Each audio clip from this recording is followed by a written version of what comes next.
Welcome to the last part of the read number 2.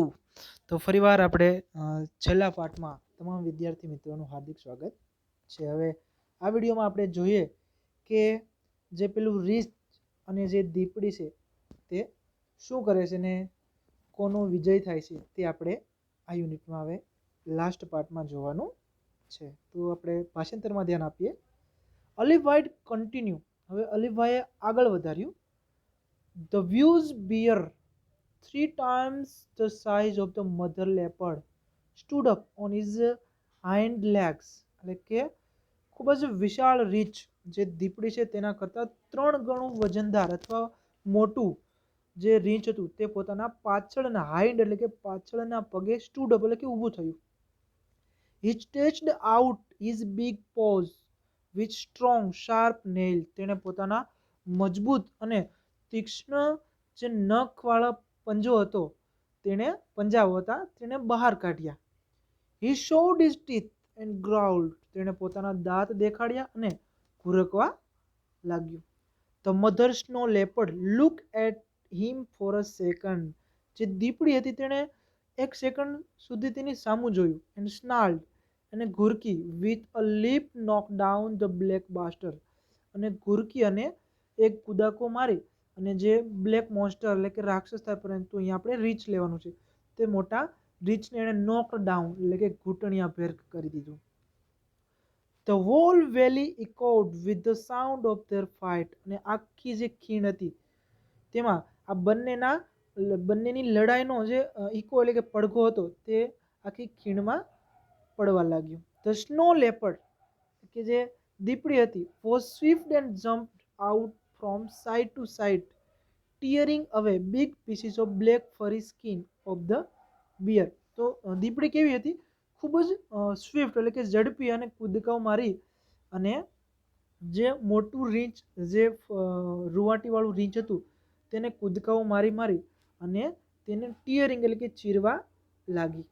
The bulky and slow bear. Bulky એટલે કે વજનદાર અને slow એટલે કે ધીમું જે રીંછ હતું તે failed to injure his enemy. પોતાના દુશ્મનને ઘા આપવામાં અથવા ઇન્જર્ડ કરવામાં નિષ્ફળ જવા લાગ્યું. The fight lasted for about 10 minute. 10 minute સુધી આ લડાઈ છે તે ચાલી. આગળનો પેરેગ્રાફ આપણે જોઈએ. The bear was bleeding here and there. હવે રીંછ છે તે લોહીથી ખરડાઈ ગયું. Whenever the leopard attack. અને હવે જ્યારે પણ દીપડી છે તે હુમલો કરતી, the bear lifted his huge paws to cover his face. હવે બિયર છે કે રીંછ છે તે પોતાના પંજા છે તે પોતાના ચહેરાને ઢાંકવા માટે આગળ કરતી. The bear was now trying to escape to save his life. હવે રીંછ છે તે પોતાની જાતને બચાવવા માટે પ્રયત્નો કરવા લાગ્યું. They both moved further and further till they disappear round the huge mountain. હવે બંને લડતા લડતા આગળ ને આગળ ચાલવા લાગ્યા અને એક મોટા વિશાળ ગોળ આકારના પથ્થરની પાછળ અદ્રશ્ય થઈ ગયા. I could not see them for a while, but I could hear the growl and snarls. હવે હું તમને તેવું બંનેને જોઈ નહોતો શકતો, પરંતુ તે બંનેના જે અવાજ હતા તેને હું સાંભળી શકતો હતો. Then the valley was calm and quiet once again. અને ફરીવાર જે ખીણ છે તે શાંત થઈ ગઈ. The mother reappeared and run up to her cubs. હવે ત્યારબાદ દીપડી છે તે ફરીવાર દેખાય અને દોડતી દોડતી પોતાના બચ્ચા પાસે આવે છે. She smelt and licked them over and over again to make sure that they were not hurt by the bear. તે પોતાના બચ્ચાને સૂંઘવા લાગી અને પોતાની જીભડી વડે ચાટવા લાગી અને જોવા લાગી કે પોતાના બચ્ચાને રીંછે કાંઈ કર્યું તો નથી ને. ધ થ્રી એટલે કે આ ત્રણેય પોતાના બંને બચ્ચા અને દીપડી then climbed up the mountain and disappear. તેઓ પર્વત ચડી અને તે અદૃશ્ય થઈ ગયા. You must have felt very relieved, said નીલમ. તો નીલમ કહે છે કે તમને હાશકારો થયો હશે ને. રિલીવ્ડ એ હાશકારો થવો. ક્વાઇટ તો અલીભાઈ કહે છે એકદમ હાશકારો થયો. I stayed in the position for some more time and watched the family disappearing in the woods,